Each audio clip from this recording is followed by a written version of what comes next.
This program is sponsored by Willamette University. Today on Your Voice, Your Vote, she's one of 5 Oregonians to ever serve on a president's cabinet. As a former mayor of Happy Valley, business owner, and then in Congress, I focused a lot of my time on the American workers. My exclusive interview with U.S. Labor Secretary Lori Chavez-DeRemer on growing the workforce and on this. We're hearing from a lot of folks who are concerned about the stock market right now, the way things are happening, and their investments. What do you say to those folks when they're concerned about the tariffs? Also stopping street takeovers. Portland Police Chief Bob Day on the innovative tactics officers are using. Your Voice, Your Vote starts right now.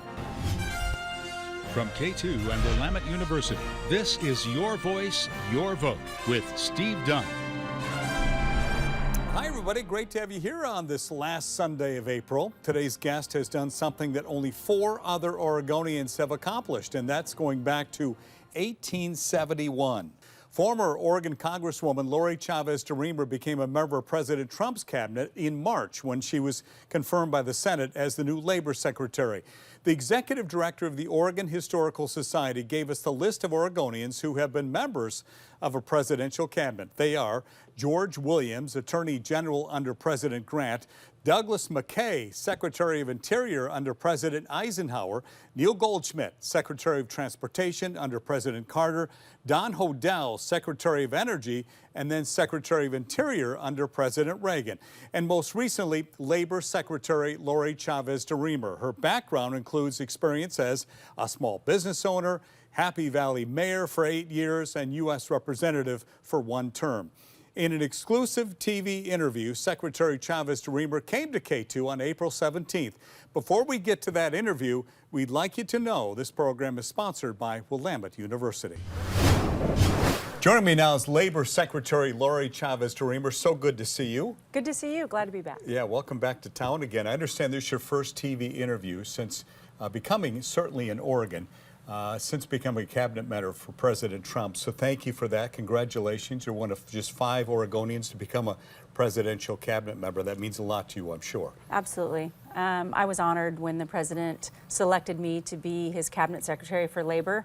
You know, it really fell in line with all the work that I had done, you know, as a former mayor of Happy Valley, business owner, and then in Congress. I focused a lot of my time on the American workers, serving on the committees that best supported those workers, and that showed.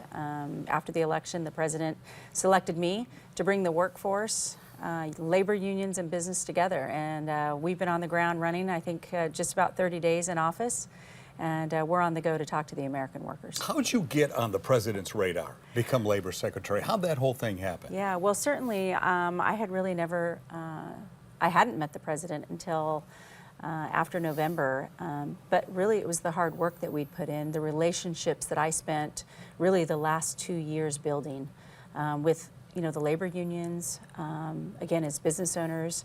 And the president was looking for not the status quo. He wanted somebody who would bring those two together. He is the president of the American worker. And so through my relationships, I was able to visit with the president.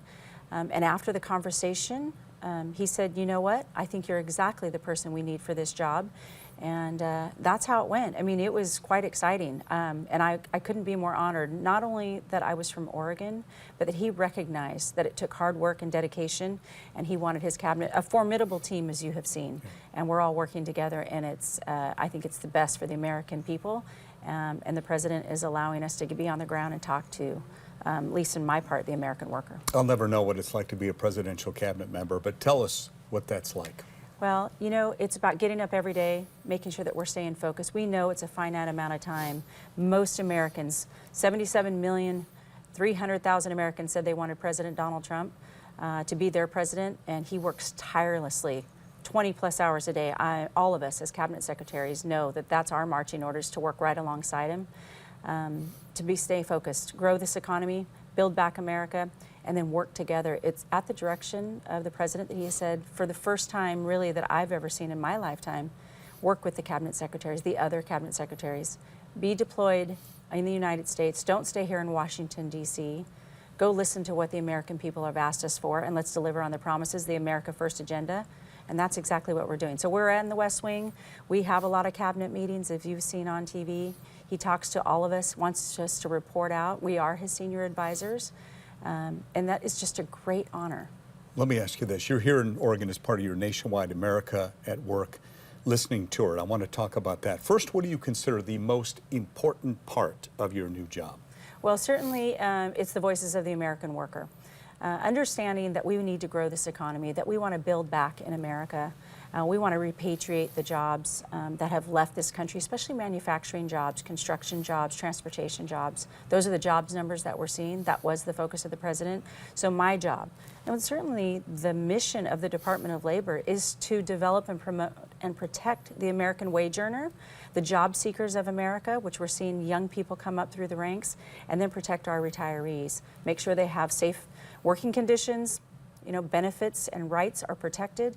And so, it's an easy mission to fulfill when I know that I've been a worker most of my entire life, and I've done all three, right? I've been an employee, right. I've been an employer, and I've been on the other side, the electeds, to make sure that we're telling that American story and that people can live the American dream. So if I can tell that to the president, which we all do, and he listens to us, we can advise him, and we can have good policy through the lens of the American people. You started this tour earlier this month on the East Coast. Yeah. What have you learned so far from those folks? Well, the focus has been, again, on these jobs. So I started off just outside of Scranton, Pennsylvania, went to an apprenticeship program, understanding the local community. My heart, I think I've said to you more than once, my heart has always been in local politics. So being focused on other parts of the country, and knowing there's lots of little communities who need to build back their communities and their economy. So we kicked it off there. Then we went over to Florida, went to the Port of Miami, understanding that we have to, goods and services are coming through our country. That was meaningful to them. And then went on to Nevada and Las Vegas, spoke to the Teamsters, the people who build this country, a lot of our union workers. And then right here in Oregon, had a visit with the governor yesterday, went out to Intel. I'm going to go see a high school, talk to the iron workers later this afternoon. So we're hitting the road. America at Work is the focus, and then I'll be meeting with my other cabinet secretaries throughout, Small Business Administration, Secretary of Commerce, Secretary of Energy, on how we unleash energy in this country and build back the jobs that we need. And we saw the jobs numbers last month, 228,000 new jobs. We saw almost 9,000 jobs come back in the last 2 months in the manufacturing sector, when really the last 20 to 30 years we've lost over 5 million jobs previous, and we want to grow back the manufacturing sector, construction and transportation. You can't go anywhere without someone talking about tariffs these days. What are you hearing from businesses and workers out there when it comes to that issue? Well, what we know is that it's already working. We're seeing companies reinvest in America. We're seeing billions, hundreds of billions of dollars come back. So those tariffs are working. President Trump is a master negotiator. He certainly sees what's happening on the ground. The American people are expecting him to deliver. That's why they elected him. He shares that with us. And so we're out there to talk to people, hear their concerns, hear their questions, report back to the president, and make sure he makes the adjustments that he needs, if so. But he's doing a wonderful job, in my opinion, and we're seeing the repatriation of these jobs back in America. We're hearing from a lot of folks who are concerned about the stock market right now, the way things are happening, and their investments. What do you say to those folks when they're concerned about the tariffs? Well, I think what we want to do is protect the retirements people work so hard for. It's just not business as usual. That's the difference that we're seeing, so that sometimes, uncertainty over time, things don't happen overnight. We know that as long as we grow this economy, people can keep more money in their own pockets, their hard-earned dollars that they've earned, and they can reinvest in their retirements. That's the goal and the mission of the Department of Labor, to protect that. So I'm going to do everything I can to settle that uncertainty and that concern, and work with the president and this cabinet to do just that. During a cabinet meeting on April 10th, you said your primary job is to grow the workforce under President Trump's leadership. You said, we're going to grow this economy, keep our focus on the American worker. What are some of your ideas to grow that workforce? Well, certainly some of the questions that come up from business owners, the flexibility, deregulation, understanding that, we can't take years to build manufacturing plants. We have to understand that the American business owner needs the workforce today, and the workforce needs those jobs today. So being out on the campaign for the America at Work tour, that's what we want to listen to. What exactly do they need? when I speak to some of the senators and congressmen who represent most Americans throughout the country, they want to grow that. I mean, I think about, you know, for us in Oregon, the timber industry. We saw many communities be decimated over time.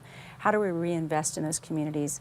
The Rust Belt, as I've toured through there, those small communities are looking for those jobs, and my goal is to be on the ground and say, you know what, wherever you are on the continuum of the workforce, again, whether you're the employee, the employer, the union labor, the organized labor, we're going to do everything we can to support you so that you can provide for your families and protect everyday Americans. I got to ask you, how nervous were you at that cabinet meeting? Because I'm watching that video, Yeah. and you've got President Trump over here, you've got Marco Rubio, you've got HHS Secretary Kennedy, all watching you as you're doing your presentation. What's going through your mind at that point? Well, I think the president does a wonderful job of asking us, when we go into those cabinet meetings, we have our preliminary meeting, it's asking us, what are you working on at the Department of Labor? What's happening? What can we help you with? And then he, you know, directs us all to report out on what we've been doing in our agencies and then how we can work together. We have, again, a wonderful team. We all converse often. We meet weekly, sometimes some of us separately on issues. I work with the Department of Homeland, Secretary Nome. I work with Secretary Rollins from the USDA when we're talking about our farmers and ranchers and, you know, the employees that they're needing across the country. And then certainly Secretary of State Marco Rubio. He's quite a funny guy. I really am enjoying his company because I work with him often as well when we're talking about the visa program. So there's a lot that we do. We coordinate. We certainly work well together. I think that the president did a good job in building his team, knowing that we're all going to move in one direction for the American people. I want to talk about the DOGE cuts to federal programs and jobs. I read that you sent the fork in the road email to Labor Department employees. How many employees received those letters, first of all, and what kind of response are you getting to the offer of deferred resignation or be fired? Yeah, I think the goal there is focusing on streamlining how we can reduce the size of government and still have measured outcomes that benefit the American people. We want to do our best. We know that we're $36 trillion in debt in this country, and we want to make sure that we're focused on saving the taxpayers what they deserve. That being said, I know that there's essential parts of the Department of Labor in order to protect the American worker. So when those letters go out, what we are offering is the fact that they have the opportunity to go into the private sector or stay with the Department of Labor, but we are going to stay focused and have measured outcome. And so the DOGE process is happening. Government efficiency, I think that's what the American people asked for when they elected the President of the United States, and he's delivering on those promises that he's going to shrink that government, and his cabinet secretaries are going to assist him in doing so. You're quoted as saying, I will always follow the law and the Constitution, and I do not believe the President is going to ask me to break the law. If you're asked to push the boundaries of the Constitution, how will you respond to that? Well, again, I stand by that. I would never believe that the President would ask me to break the law. The President has his executive powers. Article 2, Section 2 says he has a right to execute the powers under the executive branch. And when there's executive orders that come down, that is my responsibility as a labor secretary to enforce those executive orders. We've seen that from past administrations. We see it from our own governor here and many governors across the country. They have executive orders in order to run their states, and he's running the country. And my job is, as his advisor of the Department of Labor, is to assist him in doing so.